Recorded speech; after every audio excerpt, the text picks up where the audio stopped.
Jadi para sahabat itu, kaum muslimin, yang terbayang bagi mereka itu adalah infak, yang terbayang bagi mereka adalah sebuah kebahagiaan, keselamatan di akhirat yang kekal dan abadi di sisi Allah tabaraka wa taala. Semua kita boleh klaim sekarang, kamu cinta Nabi, cinta Ustaz. Cinta Nabi, cinta Ustaz. Termasuk saya, cinta Nabi, cinta. Dapat tahunya besok di akhirat. Maka apa kata Nabi sallallahu alaihi wasallam? Amalur rajuli biyadihi. Penghasilan yang terbaik adalah pekerjaan yang dilakukan oleh seseorang dengan tangannya sendiri. Wa kullu bai'in mabrur, dan setiap jual beli yang mabrur. Ini aktivitas ini membantu saya di akhirat atau akan menyulitkan saya di akhirat? Kalau seandainya perbuatan itu ternyata akan menyulitkan kita di akhirat kelak, tinggalkan perbuatan itu.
Assalamualaikum warahmatullahi wabarakatuh.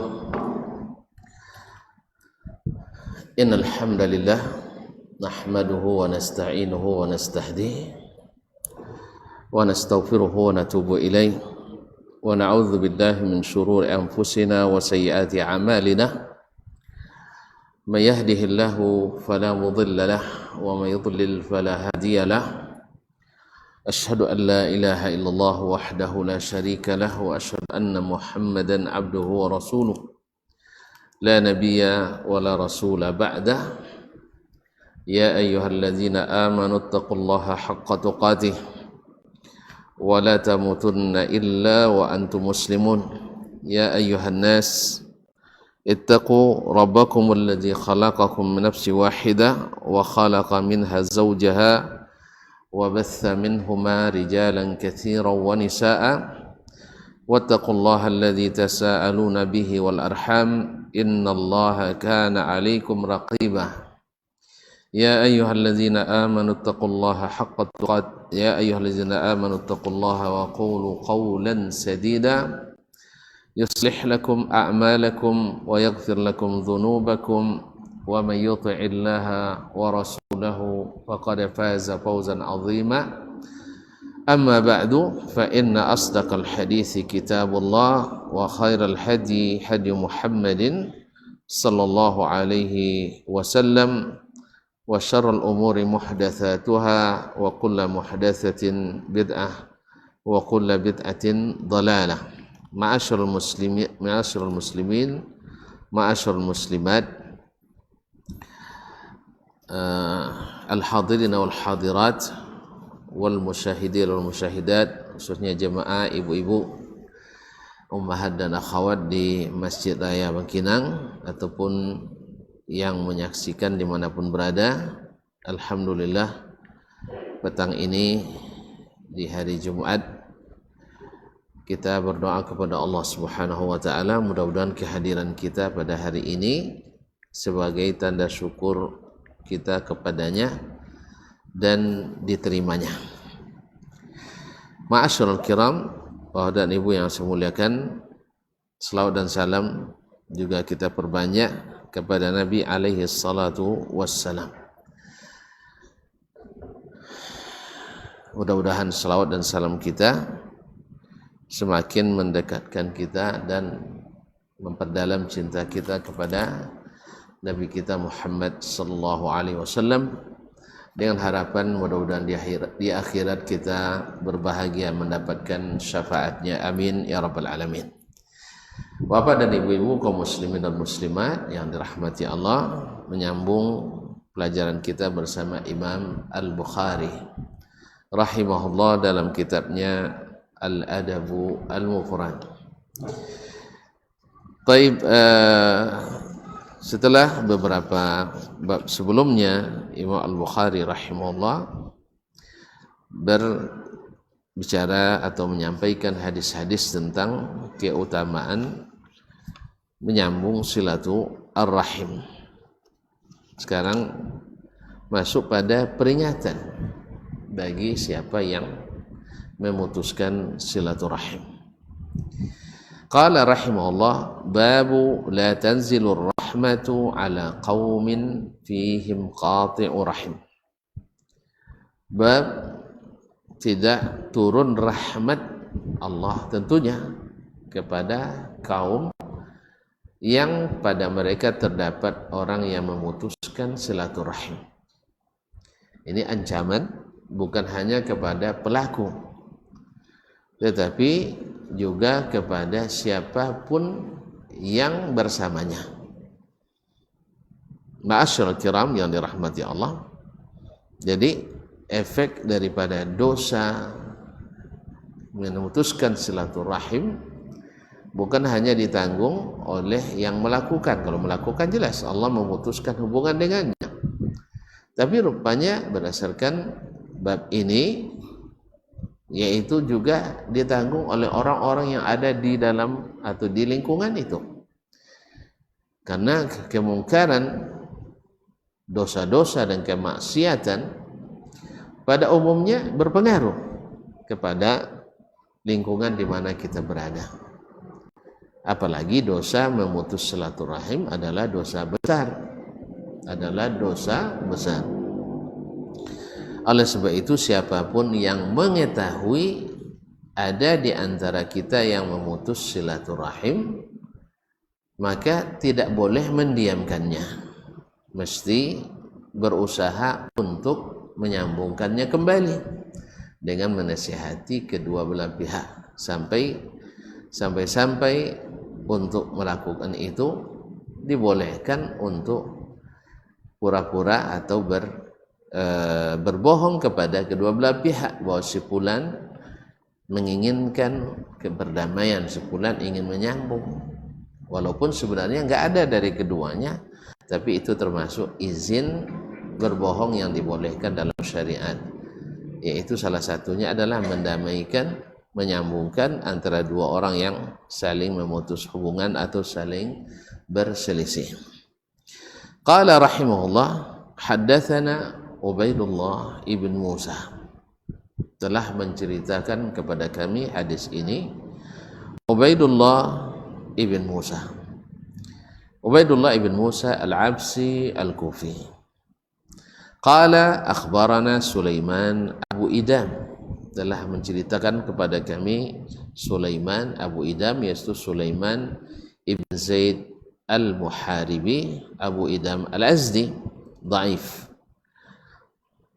Qala sami'tu Abdullah ibn Abi Aufa, saya mendengar Abdullah ibn Abi Aufa Az-Zuraqi yaqul radhiyallahu anhu yaqul anin Nabi sallallahu alaihi wasallam, dari Nabi sallallahu alaihi wasallam, qala, dia berkata atau bersabda, innar rahmata la tanzilu ala qaumin fihim qati'u rahim, sesungguhnya rahmat Allah tidak turun kepada suatu kaum yang pada mereka ada orang yang memutus silaturahim.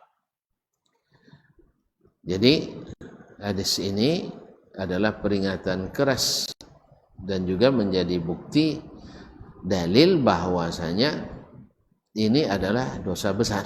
Memutus silaturahim adalah dosa besar karena Allah menghalangi pelakunya untuk mendapatkan rahmat. Karena salah satu ciri dosa besar adalah dijauhkan pelakunya dari rahmat Allah Subhanahu wa taala. Nah, sekarang masalahnya dalam hadis ini adalah orang yang tidak melakukannya, tetapi ada bersama orang yang melakukannya. Berdasarkan hadis ini, dia juga tidak mendapatkan rahmat Allah Subhanahu wa taala. Nah, kalau sudah dijauhkan dari rahmat Allah Subhanahu wa taala, surga semakin jauh dari kita. Maka oleh sebab itu,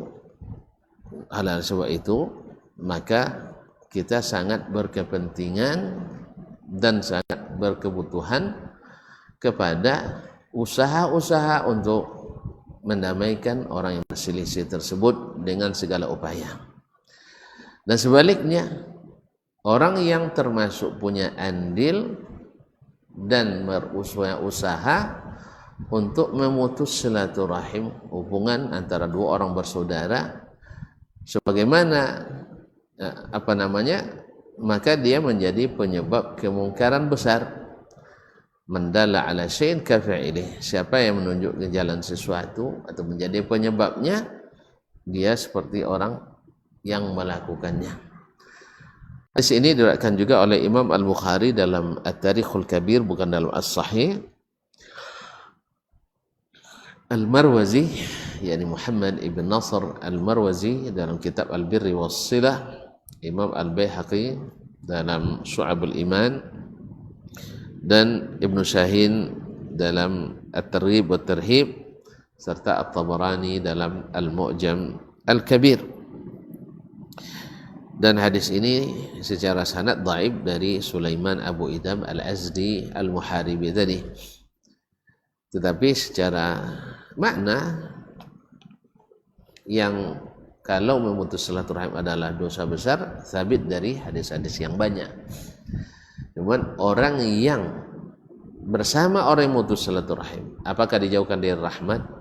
Ini memerlukan dalil khusus, sedangkan dalil ini tidak sahih dari Nabi sallallahu alaihi wasallam. Andainya sahih, wallahu alam, barangkali maksudnya orang yang membiarkan, sebagaimana orang yang membiarkan kemungkaran terjadi, maka dia akan terlaknat seperti orang yang melakukannya.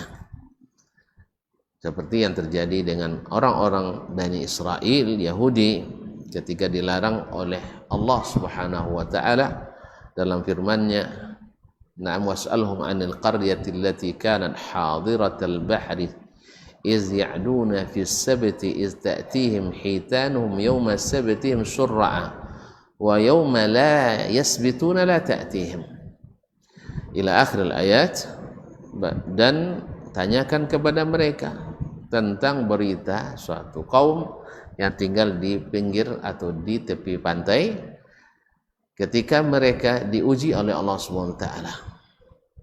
Dilarang mencari ikan di hari Sabtu, dan di hari Sabtu itu pula lah Allah menyuruh hamba-hamba atau makhluk-makhluknya ikan untuk banyak bermunculan di tepi pantai. Dan mereka dilarang pada waktu itu, dan selain hari Sabtu tidak muncul ikan-ikan sebanyak itu. Akhirnya mereka berkilah dan melakukan modus yang menurut mereka itu masuk dalam bab maqasidus syar', maqasidus syariah, padahal bukan. Akhirnya mereka mengatakan, kan alasan kita dilarang adalah supaya Sabtu hari ibadah tidak terganggu. Oleh sebab itu mereka pun memasang jaring dan jalannya di hari Jumat. Dan di hari Sabtu mereka pergi beribadah ke rumah atau ke dalam sebenarnya masjid, tapi mereka nyebutnya dengan sawma'ah atau sinagognya. Dan hari Ahad, dan tetap tentu saja hari Sabtu ikan datang dan terjaring oleh jala-jala mereka. Kapan mereka ambil? Yaitu di hari Ahad. Menurut mereka ini tidak melanggar syariat. Karena apa? Karena mereka memikirkan bahwasanya menurut pendapat mereka larangan itu adalah supaya tidak terganggu ibadah hari Sabtu. Padahal Allah tidak pernah mengatakan agar ibadah kalian tidak terganggu. Yang jelas jangan cari ikan hari Sabtu. Dan ini yang banyak dilakukan oleh orang-orang yang lemah iman di masa kita. Dengan alasan ini dan itu, ya maksud atau yang bahasa fikihnya disebut dengan ilmu maqasidus syariah, gulu mereka dalam mengatakan, dalam menerapkannya sehingga tidak sedikit hukum syariat dilanggar. Ya, sehingga mereka tidak mau mendengar. Akhirnya apa? Terbagilah masa itu umat menjadi 3 bagian. Bagian pertama yang terlibat. Akhirnya apa yang terjadi? Terlaknatlah 2 golongan, yang melakukan dan yang melakukan pembiaran, dan yang selamat hanyalah mereka yang melakukan perbaikan atau pelarangan sesuai dengan perintah Allah Subhanahu wa taala. Nah, ini akibat daripada melakukan pelanggaran dan terjadi pembiaran. Oleh sebab itu, disinilah yang andainya hadis ini sahih, maka maksudnya wallahu alam adalah mereka yang membiarkan,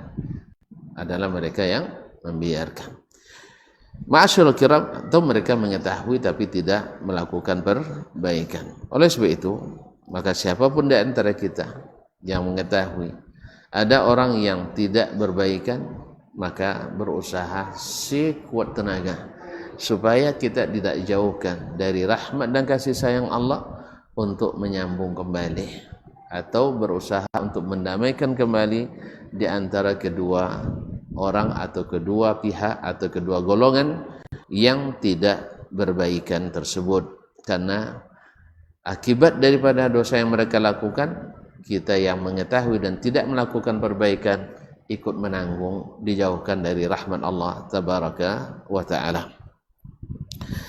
Kemudian setelah itu kaum muslimin, kaum muslimat dirahmati Allah, Imam Al-Bukhari menyebutkan dengan bab yang lebih umum.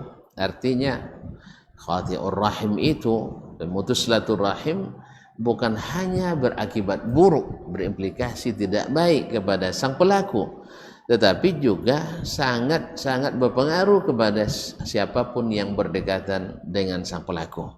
Nah, sekarang masuk ke babu ismi qati'ir rahim, bab dosa orang yang memutuskan silaturahim. Bagaimana pula dosanya? Apakah dia dosa kecil atau dosa besar? Kita lihat bagaimana redaksi hadisnya. Qala al-Imam Al-Bukhari rahimahullah, haddatsana Abdullah ibn Salih. Telah menceritakan kepada kami Abdullah ibn Salih, yaitu Abdullah ibn Salih Al-Misri, katibul Laits, yaitu juru tulis Imam Al-Laits ibn Sa'ad. Qala haddatsani Al-Laits, telah menceritakan kepada kami Al-Laits, yaitu Al-Laits ibn Sa'ad Al-Fahmi Al-Misri Abu Muhammad Al-Qurashi, imamun faqihun, dia itu seperti Imam Malik sebenarnya, fikih dan hadisnya adalah seperti Imam Malik, tetapi tidak ada mazhabnya atau mazhab fikihnya yang diwarisi atau yang diabadikan oleh murid-muridnya. Berbeda dengan Imam Malik. Imam Malik banyak murid-muridnya yang menjaga, memelihara dan menghafalkan serta mengembangkan dan meriwayatkan pendapat-pendapat dan fatwa-fatwanya, sehingga terbentuklah sebuah mazhab di antara mazhab yang mu'tamad, mazhab Al-Maliki. Sedangkan Al-Laits, seperti kata Imam Az-Zahabi, ahlu Mesir dayya'u, ahli orang-orang Mesir menyia-nyiakan Al-Laits ibn Sa'ad, sedangkan orang-orang Madinah melihara ilmu Imam Malik rahimahullahu ta'ala. Zalika fadlullah yu'tihi man yasha'. Qala, dia berkata, Al-Laits berkata, haddatsani Uqail, telah menceritakan kepada aku hadis ini Uqail, yaitu Uqail ibn Khalid ibn Aqil Al-Uqaili Al-Misri, an Ibn Shihab, dari Ibnu Shihab, yaitu Ibnu Shihab Abu Bakar Muhammad ibn Muslim ibn Ubaidillah ibn Abdullah ibn Shihab Az-Zuhri, masyhur, itu salah satu dari 6 tabi'in yang menjadi poros perputaran sanad hadis. Kemudian imam yang pertama yang mengumpulkan hadis secara besar-besaran atas perintah Amirul Mukminin Umar bin Abdul Aziz. Qala akhbarani Muhammad ibn Jubair ibn Mut'im, saya telah diberitahukan oleh Muhammad ibn Jubair ibn Mut'im Al-Asadi, anna Jubair ibn Mut'im, bahwa Jubair ibn Mut'im ibn Adi Al-Asadi, akhbarahu, menceritakan kepadanya, annahu sami'a Rasulullah sallallahu alaihi wasallam yaqul, bahwa dia mendengar Rasulullah sallallahu alaihi wasallam bersabda, la yadkhulul jannata qati'ur rahim, tidak akan masuk surga orang yang memutus silaturahim. Hadis ini muttafaqun ala sihhatihi, hadis yang disepakati sahihnya oleh Imam Al-Bukhari, oleh Imam Muslim, dan juga diriwayatkan oleh Imam Abu Dawud dan At-Tirmizi, oleh Imam Abu Dawud dan At-Tirmizi. Nah, dan dia adalah hadis yang berada di puncak kesahihan hadis. Nah, apa ancamannya? Orang yang memutus silaturahim adalah la yadkhulul jannah, terancam tidak akan masuk surga. Artinya kalau Allah hukum dia tidak ada surga baginya, tidak ada surga baginya. Artinya demikian besarnya dosa sampai-sampai Allah mengancamnya dengan hal yang demikian. Dan salah satu dari ciri dosa besar adalah diancam masuk atau diancam tidak masuk surga atau diancam dengan masuk neraka. Siapa di antara kita yang tidak ingin masuk surga? Dan siapa di antara orang beriman yang tidak takut masuk neraka? Nah, siapa yang takut masuk neraka dan ingin masuk Islam, masuk surga, maka tidak boleh sama sekali memutuskan silaturahim. tak boleh memutuskan silaturahim. Ma'asyiral kiram yang dirahmati Allah Subhanahu wa taala. Sebagaimana tuan-tuan tahu sendiri, banyak sekali hadis tentang masalah ini. Bahkan amal-amal yang kita lakukan setiap hari, setiap saat, salat, puasa, sedekah, zakat, amar ma'ruf, bahkan nahi mungkar dan sebagainya, tapi kita tidak menyambung silaturahim, maka terancam amalan kita tidak dilaporkan ke Allah Subhanahu wa taala dalam laporan setiap hari, setiap minggu dan setiap tahunnya, sehingga amal kita tidak diproses. Dan kalau amal kita tidak proses, alamatlah bahwa sesungguhnya pahalanya enggak cair, pahalanya tidak diberikan. Oleh itu kaum muslimin, kaum muslimat dirahmati Allah, mendengar hadis ini pasti kita akan sangat-sangat takut bila kita termasuk yang punya dosa seperti ini, utus silaturahim. Dan dengan demikian hendaknya kita segera bertaubat dan memperbaiki keadaan. Karena yang paling baik di antara kedua yang berselisih itu adalah yang pertama mengucapkan salam, yang pertama memulai berbicara dan menyambung. Dan tidak ada alasan hari ini untuk kita tidak menyambung kembali silaturahim, karena alat komunikasi yang sudah serba canggih, dimanapun belahan dunia kita bisa untuk mengucapkan salam dan membuka kembali hubungan serta melakukan normalisasi. Baik, kaum muslimin, kaum muslimat dirahmati Allah SWT, tentang bahaya memutus silaturahim sudah lalu kita bahas dan sudah kita kaji, alhamdulillah. Nah, sekarang masuk hadis yang kedua dalam bab ini. Qala al-Imam al-Bukhari rahimahullah, hadatsana Hajjaj ibn Minhal, telah menceritakan kepada kami Hajjaj ibn Minhal al-Anmati al-Basri, qala hadatsana Syu'bah, telah menceritakan kepada kami Syu'bah, yaitu Syu'bah ibn al-Hajjaj al-Ataki Abu Bistam al-Basri, adalah awwalu man fattasha al-haditha bil Basrah, imam yang pertama memeriksa hadis di kota Basrah, dan disebutkan beliau tidak mendapatkan hadis kecuali dari rawi yang thiqah. Qala akhbarani Muhammad ibn Abdul Jabbar, telah menceritakan kepada kami Muhammad ibn Abdul Jabbar al-Basri. Qala sami'tu Muhammad ibn Ka'ab, saya mendengar Muhammad ibn Ka'ab yaitu al-Quradhi, annahu sami'a Abu Hurairah radhiyallahu anhu yuhaddits, bahwa dia mendengar Abu Hurairah radhiyallahu anhu. Abu Hurairah Abdurrahman bin Sakhar ad-Dausi, sahabat yang dikenal paling banyak meriwayatkan hadis dari Nabi alaihi salatu wassalam. Oleh sebab itu beliau sering menjadi sasaran kebencian kaum munafikin, orang-orang zindik, orang-orang liberal dan orientalis, serta kaum sekularis, berusaha untuk menjatuhkan Abu Hurairah, tetapi seperti menjatuhkan gunung besar yang akan patah adalah tanduk mereka sendiri. An Rasulillah sallallahu alaihi wasallam yuhaddithu an Rasulillah, dia menceritakan dari Rasulullah sallallahu alaihi wasallam. Qala, bahwa Nabi bersabda, innar rahima sujnatun minar rahman, innar rahima sujnatun minar rahman, bahwa ar-rahim itu berakar dari kalimat ar-rahman, yang darinya diambil nama Allah tabaraka wa ta'ala. Ar-Rahman artinya yang maha pengasih. Tentu ar-rahim adalah kasih sayang.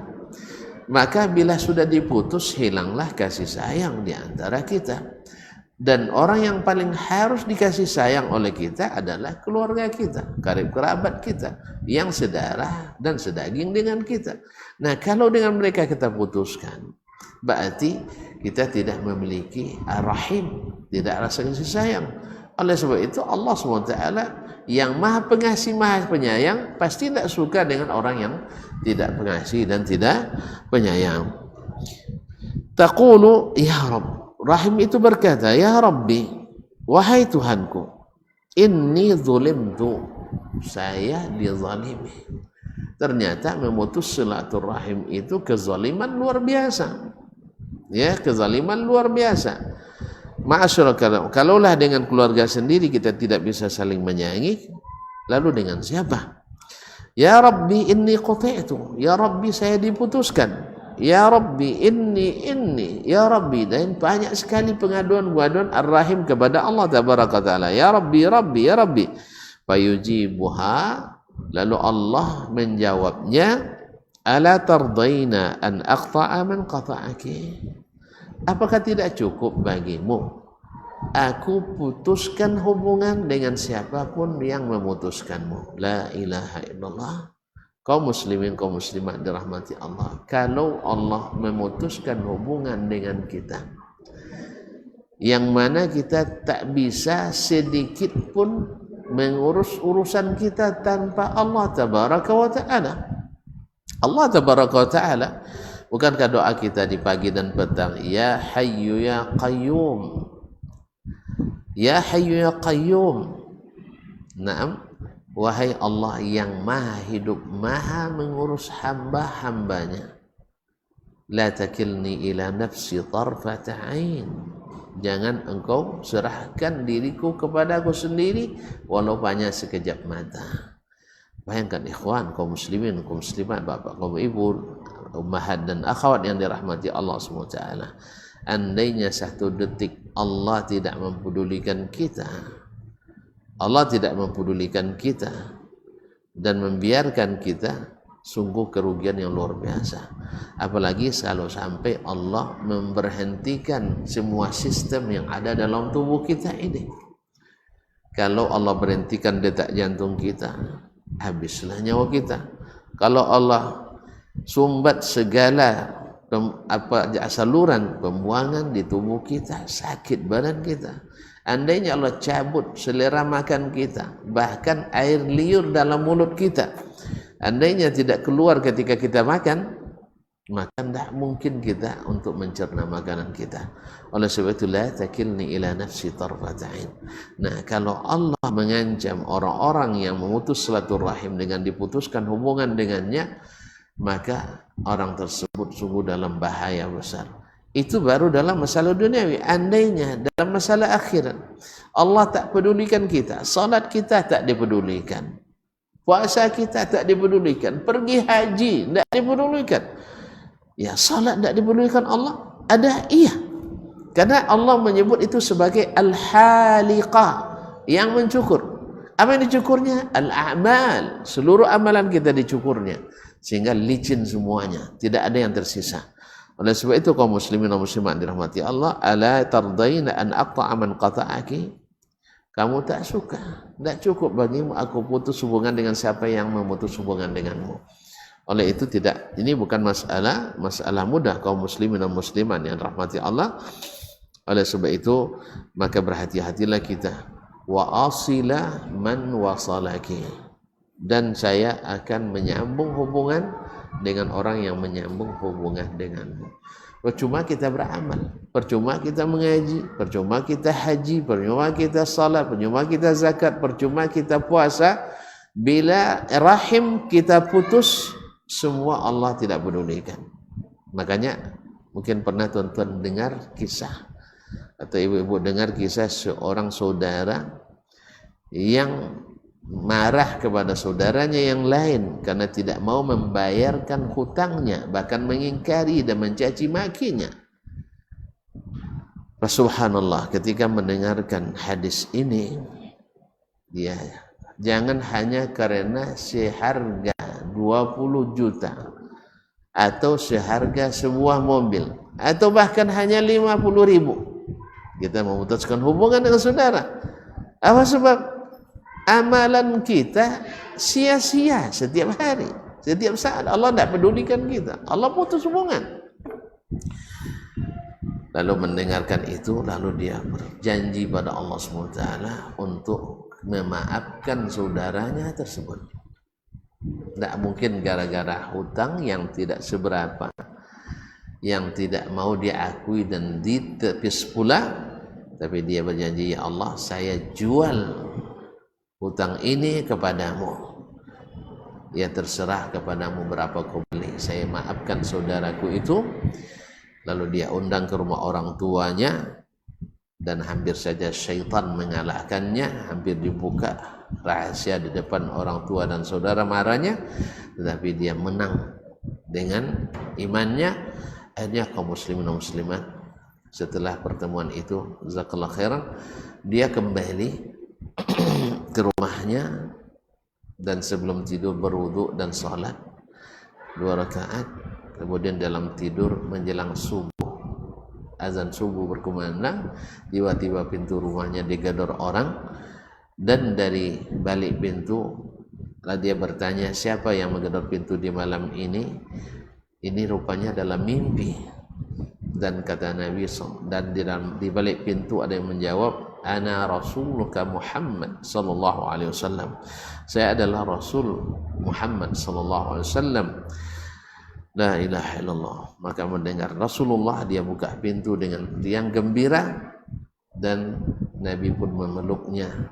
Apa katanya? Engkau telah memaafkan saudaramu. Artinya tidak kembali menghubungkan hubungan baik dengan saudaramu sendiri. Nah, ingin saya berikan hadiah kepadamu sekarang ini. Akhirnya dibawa oleh Nabi pergi umrah ke Makkah. Umrah ke Makkah setelah tawaf dan sa'i. Nabi SAW kembali menepuk punggungnya, engkau telah berbuat baik pada saudaramu, ini hadiah dari saya, dan hadiah di sisi Allah jauh lebih besar.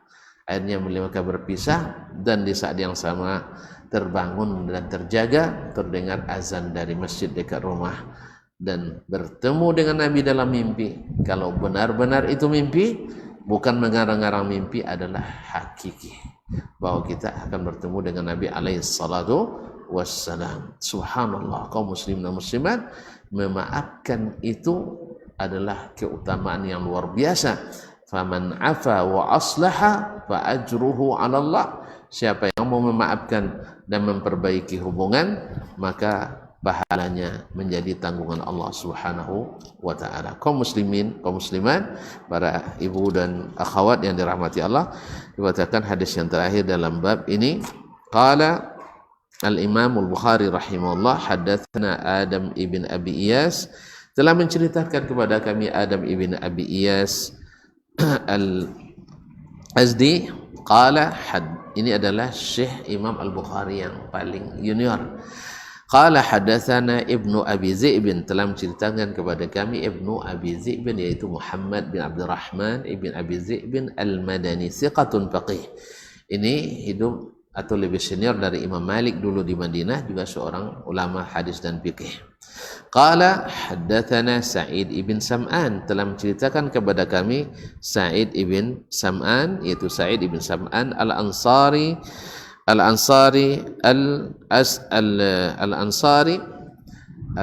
Az-Zuraqi Al-Khazraji.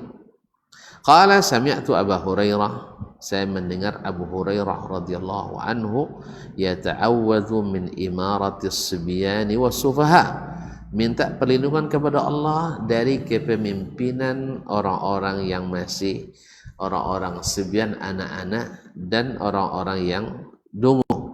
Faqala Sa'id bin Sam'an, lalu berkata Sa'id bin Sam'an Al-Ansari, fa akhbarani Ibnu Hasanah Al-Juhaini atau Al-Juhaini, telah menceritakan kepada kamu Ibnu Hasanah Al-Juhaini, na'am, annahu qala li Abi Hurairah, bahwa dia berkata kepada Abu Hurairah, ma ayatu zalik, apa tandanya pemerintahan orang-orang masih kanak-kanak dan orang-orang bodoh itu? Tandanya seperti apa ya Abu Hurairah? Qala an tuqta'al arham, tandanya bila banyak hubungan silaturahim yang diputus. Wa yuta'al mughwi, orang yang berbuat dosa ditaati. Wa yu'sal mursyid, sedangkan orang yang menunjukkan jalan kebenaran itu yang dimusuhi. Jadi orang yang membawa kepada dosa-dosa itu ditaati, sedangkan yang membawa kepada hidayah Allah SWT itu dimusuhi. Rahim-rahim banyak terputus gara-gara itu, dan di saat itulah akan lahir pemerintahan yang anak-anak ataupun orang-orang yang tidak berakal. Allahumma musta'an. Semoga Allah SWT juga menjauhkan kita dari hal-hal seperti itu, sebagaimana Abu Hurairah radhiyallahu berdoa, karena di saat itu akan banyak silaturahim yang terputus dan banyak orang-orang yang pendosa yang ditaati dan orang-orang yang pembawa gerak seru kebaikan dan hidayah justru ditentang dan dimusuhi. Nasallallahu as-salamata wal afiyah. Mudah-mudahan pekan depan atau bulan depan kita bisa kembali sama-sama menyambung kaji. Wabillahi taufiq wal hidayah. Wah, kemudian ada nampaknya beberapa pertanyaan, mudah-mudahan bisa dijawab. Nah, ini panjang nampaknya. Baik. Assalamualaikum Ustaz, apa hukumnya minum obat penunda haid ketika umrah? Syukran, jazakallah khairan. Amin wa jazakallah khairan. Waalaikumsalam. Hukum mengkonsumsi obat penunda haid bila dikhawatirkan di saat melaksanakan rukun kita terhalangi, misalnya tawaf. Wanita yang haid tidak dibolehkan tawaf karena syarat menurut pendapat hampir ijma ulama bahwa orang haid atau orang yang tidak suci tidak boleh melakukan tawaf di Baitullah. Dan bila ini terjadi padahal keberadaan kita di tanah suci itu sangat terbatas. Oleh sebab itu, maka sebagian daripada ahli kesehatan merekomendasikan atau menemukan obat penunda haid untuk kepentingan itu. Nah, bila memang satu ya aman menurut ahlinya, artinya tidak menimbulkan mudarat atau sesuatu kondisi yang gawat, maka insya Allah boleh untuk dilakukan. Tapi kalau seandainya tidak direkomendasikan oleh ahlinya, maka sebaiknya jangan dilakukan. Wallahu ta'ala a'lam.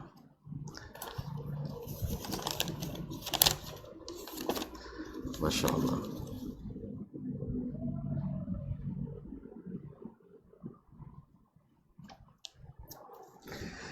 La ilaha illallah. Ini panjang nih. Kita dengar dulu ya. Assalamualaikum warahmatullahi wabarakatuh. Apa Ustaz, apakah saya termasuk orang yang memutus silaturahim? Kita dengar dulu. Saya mempunyai orang tua yang suka membedakan anak mana yang kaya disanjung dan yang susah suka dilecehkan. Suatu ketika saya sakit tinggal bersama orang tua, tapi pas saya tinggal dan berobat di kampung, tapi orang tua dan keluarga memperlakukan saya tidak baik. Akhirnya dalam keadaan sakit saya kabur dari rumah orang tua saya. Sampai sekarang saya tak pernah lagi pulang kampung dan ketemu orang tua saya.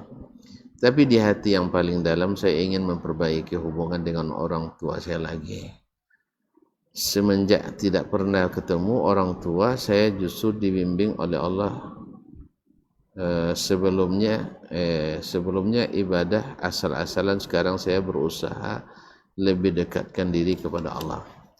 Taib, meninggalkan keluarga dalam kondisi seperti tadi, mungkin karena tidak tahan dengan pelecehan yang mereka lakukan. Mudah-mudahan Allah ampuni. Tetapi tetap juga harus kita sambung kembali. Ya, kondisi yang seperti tadi, mudah-mudahan ya ada kondisi kita tidak tahan menahan derita. Tentu kita ingin menyelamatkan diri, bukan karena kita ingin memutus. Nah, di saat Allah SWT kan masalahnya karena kita tidak berada sehingga direndahkan. Sekarang ketika sudah berada, insya Allah tak akan direndahkan lagi. Nah, di situ kita buktikan bahwa kita tidak ada dendam, bahwa kita ingin memperbaiki hubungan. Ya, orang tua sebagaimanapun mereka memperlakukan kita dengan buruk, tetap jasa mereka tak akan terbalaskan oleh kita. Mudah-mudahan yang bertanya dimaafkan Allah SWT. Dan sekarang ketika sudah kita mengaji, maka kembali disambung hubungan tersebut dengan khususnya dengan orang tua tadi. Anak terserah tanggapan mereka selepas itu terserah mereka. Yang penting kita punya niat seperti yang disebutkan dalam pertanyaan, dalam hati yang sedalam-dalamnya ingin kembali menyambung hubungan itu. Semoga Allah berikan kekuatan dan kemudahan. Amin. Apa perbedaan Assalamualaikum warahmatullahi wabarakatuh? Apa perbedaan silaturahim dengan silaturahmi? Perbedaannya ya silaturahim orang Arab, silaturahmi orang Indonesia. Ya, silaturahim itu orang Arab. Kalau orang Indonesia jadi silaturahmi. Ya. Kemudian sama Assalamualaikum orang Arab, Assalamualaikum orang kita. Itu aja bedanya, salah. Karena ini bukan bahasa kita. Maka kalaupun diucapkan silaturahmi pasti maknanya dia maksud adalah silaturahim. Walaupun saya bagi mengatakan tidak usah, adalah salah mengucapkan silaturahmi. Sebab ar-rahm itu dalam bahasa Arab ada suatu tanaman yang pahit rasanya. Jadi bukan silaturahim. Kalau itu yang dimaksud, dan pasti orang Indonesia tidak itu yang dimaksudnya. Pasti yang dimaksudkannya adalah silaturahim. Banyak dari kata-kata dan ucapan-ucapan orang kita yang secara umum yang perlu juga diluruskan. Misalnya terjemahan al-qalbu menjadi hati, padahal dalam bahasa Arab al-qalbu itu jantung. Tapi karena sudah itu yang memasyarakat, kalau kita sebut jantung nanti orang tidak paham, disebut hati orang mengerti. Oleh sebab itu tidak ada masalahnya tidak ada pelanggaran syar'i di dalam ini. Apakah saya termasuk memutus silaturahim ketika saya diam dan menjauhi saudara-saudara saya karena bersedih atas perkataan dan perbuatan saudara-saudara terhadap saya? Menjauh ini apa maksudnya? Tidak sama sekali salam, tidak sama sekali menghubungi, tidak sama sekali untuk berkumpul dalam munasabah. Kalau memang tidak ada sama sekali ya termasuk memutus. Tapi kalau seandainya mereka suka berkumpul merumpi bersama, kita menyendiri karena takut terhimpit oleh dosa, itu tidak masuk memutus silaturahim. Tapi kalau sana tidak menyapa, tidak salam, tidak mengunjungi sama sekali, tidak ada hubungan sama sekali, itu memutus. Tapi kalau seandainya ketika mereka berkumpul mereka akan membuat hal-hal yang menyakitkan kita, itu kita hindari, insya Allah tidak termasuk memutus silaturahim. Tapi kalau masuk silaturahim, misalnya di hari baik bulan baik, orang kita mengucapkan selamat raya pada orang lain, pada keluarga nggak ada sama sekali. Nah, atau ketika bertemu ya tidak ada salam sama sekali dan lainnya. Tentu ini termasuk memutus. Assalamualaikum Ustaz. Terkait peraturan pemerintah yang merujuk dari aturan baru pemerintah Arab Saudi bahwa wanita boleh melaksanakan ibadah haji tanpa mahram, mengakibatkan adik anak tidak bisa daftar sebagai pendamping haji ibu dan anak yang insya Allah berangkat tahun depan. Apa yang harus anak lakukan Ustaz? Apakah berhenti saja berhenti saja mengingat ibunda semakin berumur, atau ada rukhsah karena ini ditetapkan pemerintah? Jazakallahu khairan. Ma'asyiral kiram yang dirahmati Allah, sebenarnya satu, ini tekanan dunia internasional juga sebenarnya, yaitu untuk tidak mensyaratkan mahram, karena memang dunia hari ini cenderung kepada pendapat atau mengikut paham liberal. Karena di paham liberal bahwa bila sistem keamanan terjamin dan baik, maka itu sudah masuk dalam makna mahram. Padahal tidak. Karena sistem keamanan di zaman Nabi jauh lebih hebat daripada sistem keamanan hari ini. Ya, orang lebih aman di zaman itu pada zaman sekarang. Aman di sini bukan aman saja dari sisi nyawa, tidak, tapi aman kehormatan. Aman dari pelecehan atau aman dari seorang wanita nak melakukan kemaksiatan. Kalau ketika ada mahramnya dia segan, atau ketika ada mahramnya orang segan ke mengganggu wanita tersebut. Nah, dalam kondisi seperti ini, apakah boleh saya pergi haji ya tanpa mahram? Dalam bab ini para ulama kita ada dua mazhab. Satu, wanita, pertama mereka sepakat bahwa wanita tidak boleh musafir tanpa mahram. Ini sepakat, yaitu musafir tanpa mahram tidak dibolehkan. Cuman ada dalam masalah apakah untuk melaksanakan ibadah haji, karena dia rukun,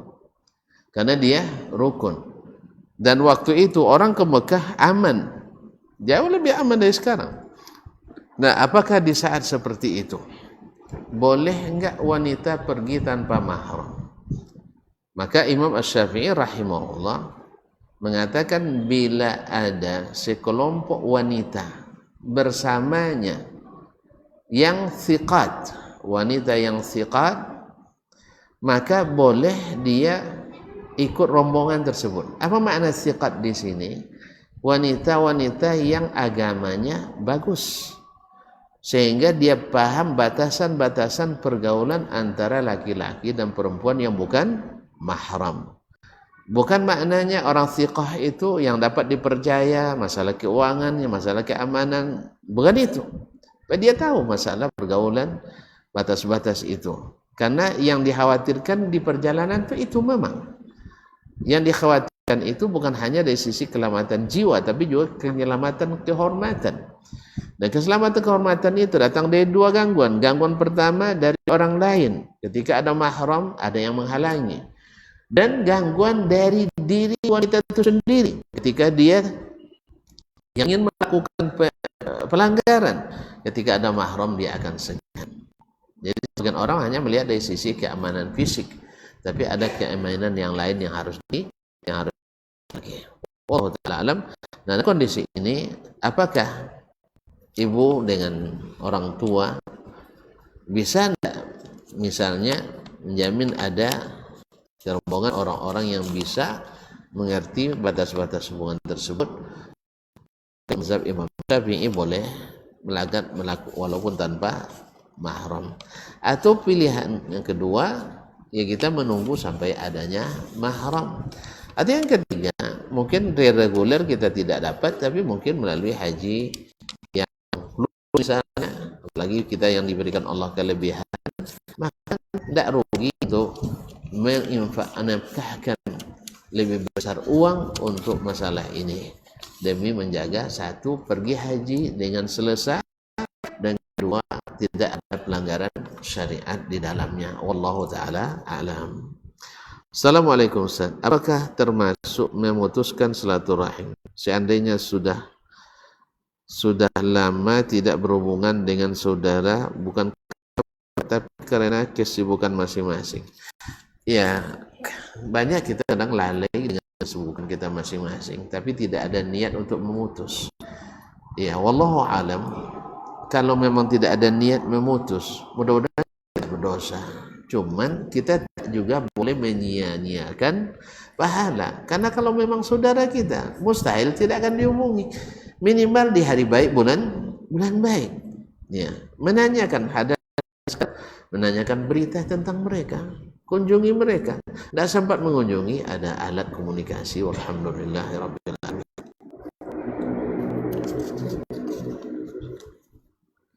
Assalamualaikum Ustaz. Maaf di luar tema nanti dulu sebenarnya. Nah, insyaallah sudah ada waktu. Alhamdulillah. Assalamualaikum warahmatullahi wabarakatuh. Ana bertanya, dan ana udah terlanjur membilang talak sama istri. Ini di luar tema juga nih. Nah, membilang talak sama istrinya dulu kan yang tadi di luar tema dulu ya. Ada lagi dah. Perhiasan emas apa dikeluarkan zakatnya? Berapa emas batas untuk dipakai? Jumhur ulama mengatakan emas yang dipakai untuk perhiasan tidak dizakatkan. Tapi sebagian seperti Al-Zahiri dan riwayat daripada Imam Ahmad tetap dizakatkan. Karena orang wanita bawa anak gadisnya memakai perhiasan banyak. Nabi tanya, ini dizakatkan apa tidak? Maka katanya tidak. Mau tidak nanti diakalungkan api neraka? Maka Nabi di situ zahirnya memerintahkan untuk membayarkan zakatnya. Wallahu alam. Hati-hati adalah dibayarkan. Tapi yang kuat dalilnya berdasarkan pendapat jumhur adalah tidak wajib dibayarkan. Kalau saya memilih karena saya tidak punya perhiasan, dizakatkan dari istri gitu. Kan ada awak punya kan, tanya awak ada bayi zakat cunya, bayunya sudah itu BPT. Nah, itu ya kaum muslimin dibayarkan, tapi BPT ambil utang awalnya aja. Kalau tidak banyak, kalau sempat sekian kali kita mungkin tapi awal 2 juta punya sewan-wan. Duduk zakatnya. Jangan tidak zakat bukan. Jadi perhiasan tidak wajib. Tapi kalau dibayarkan lebih baik. Qurut wallahu a'lam. Nisabnya sama, yaitu 85 gram emas. Dinilai dengan uang berapa dikeluarkan 10 atau 2,5%. Dan ditunggu sampai setahun. Dikeluarkan habis terus, tidak akan habis. Ya, karena Allah katakan tak kurang hartan sedekah. Kalau habis berarti tidak wajib zakat lagi. Karena kalau sudah 85 gram setiap tahun masih ada 85 gram, kaya enggak kita? Setiap tahun masih bersisa 85 gram emas, kaya enggak kita? Kaya. Orang setiap tahun nambah utang, kita berlebih, kaya. Makanya kalau tidak mau zakat, jangan banyak duit dikumpulkan, dihabiskan. Bagaimana cara mengeluarkan zakat? Zakat mal dan emas, perhiasan,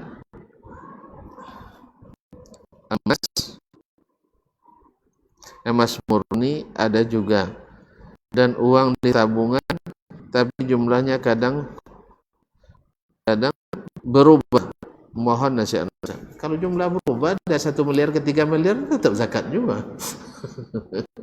Tidak masalah perubahan-perubahan itu. Yang penting walaupun berubah, misalnya kita nisab sampai bulan apa? Bulan Zulhijjah.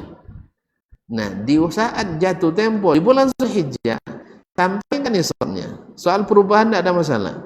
Ya.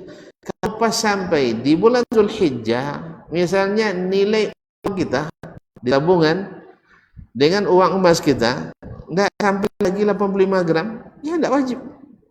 Walaupun sehari selepas itu naik lagi dia, misalnya, kita bayarkan. Karena kita tanggal sekian, bulan sekian, itu tanggal wajibnya. Nah, tapi jangan sengaja, ya. Pas apa nih, pas mau sampai haulnya, dibolehin motor bau. Jadi tapi binti kan, sudah itu jualnya motor. Allah musta'an, bukan.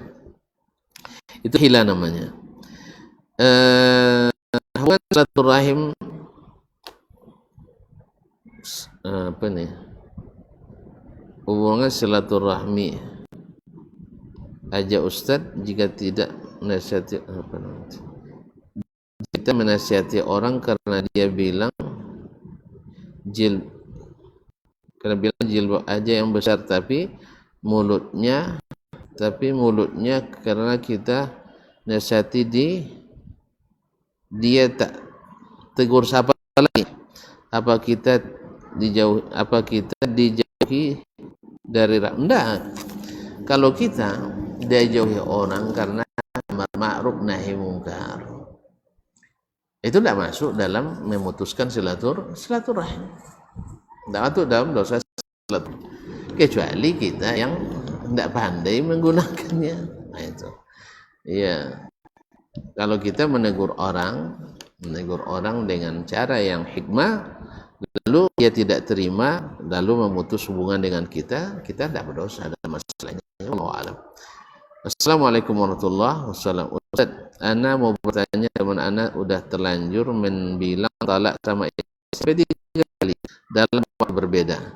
Bagaimana hukumnya? Apa masih boleh bersama satu rumah dengan suaminya walaupun tidak berjima? Mohon nasihatnya Ustaz, karena mereka lagi sangat membutuhkan. Syukran jazakallahu khairan. Kalau memang sudah 3 kali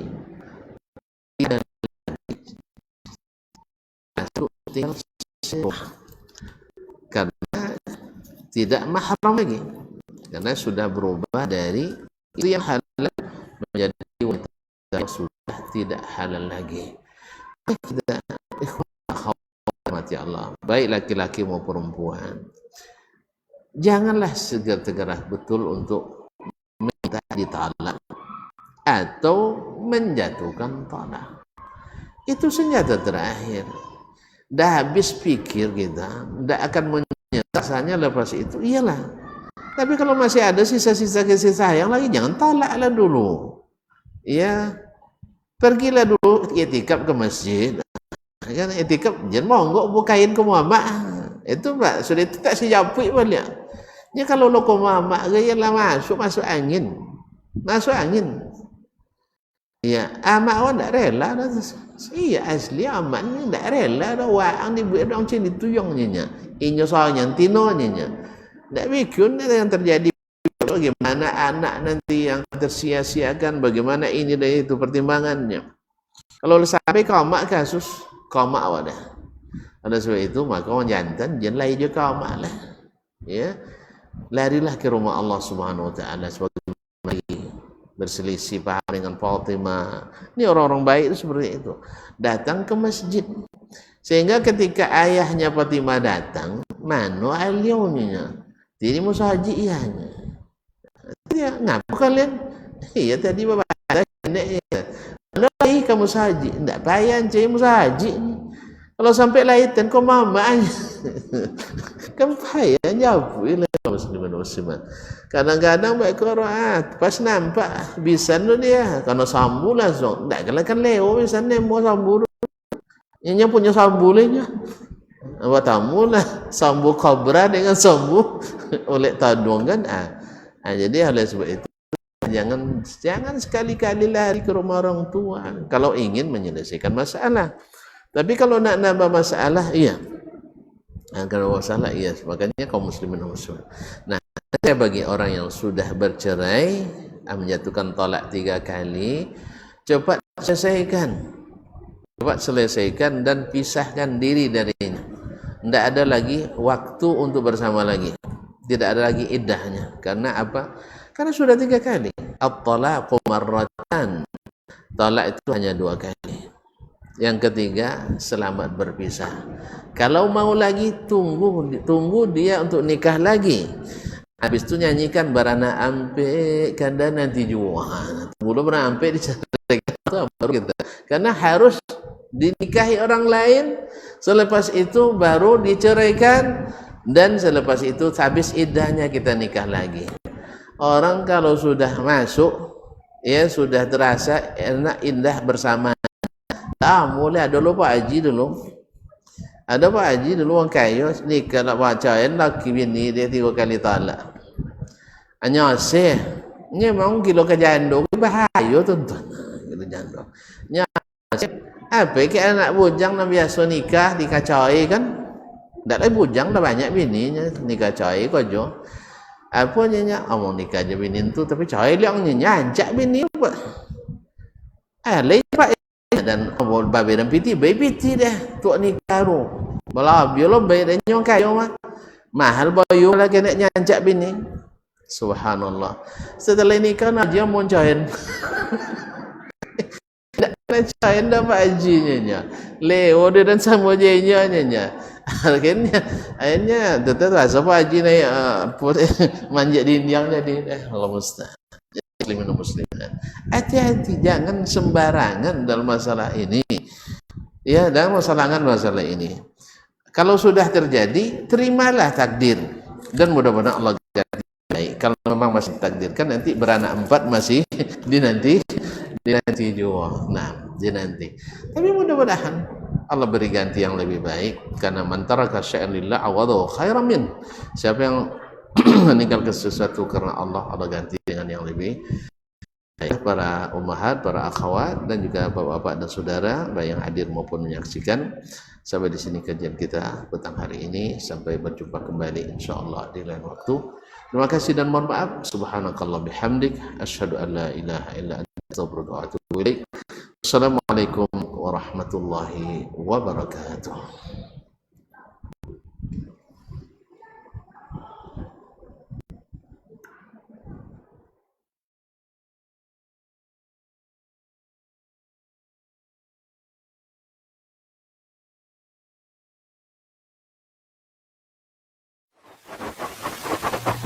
barometer amal kita saleh tak salehnya di salat kita. Bila salat kita ikhlas dan sesuai dengan sunnah Nabi SAW, maka insya Allah amalan yang lain mengikuti. Ini aktivitas ini membantu saya di akhirat atau akan menyulitkan saya di akhirat.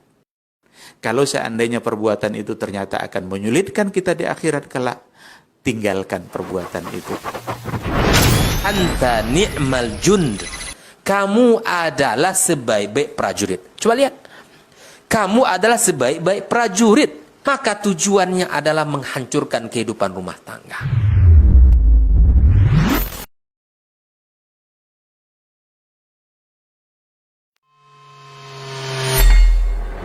Di para sahabat itu, kaum muslimin, yang terbayang bagi mereka itu adalah infak.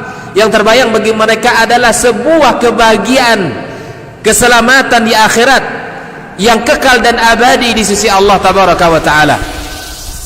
Semua kita boleh klaim sekarang. Kamu cinta Nabi? Cinta Ustaz. Cinta Nabi? Cinta Ustaz. Termasuk saya. Cinta Nabi? Cinta. Dapat tahunya besok di akhirat. Maka apa kata Nabi sallallahu alaihi wasallam? Amalur rajuli biyadih. Penghasilan yang terbaik adalah pekerjaan yang dilakukan oleh seseorang dengan tangannya sendiri. Wa kullu bai'in mabrur. Dan setiap jual beli yang mabrur. Ini aktivitas ini membantu saya di akhirat atau akan menyulitkan saya di akhirat. Kalau seandainya perbuatan itu ternyata akan menyulitkan kita di akhirat kelak, tinggalkan perbuatan itu.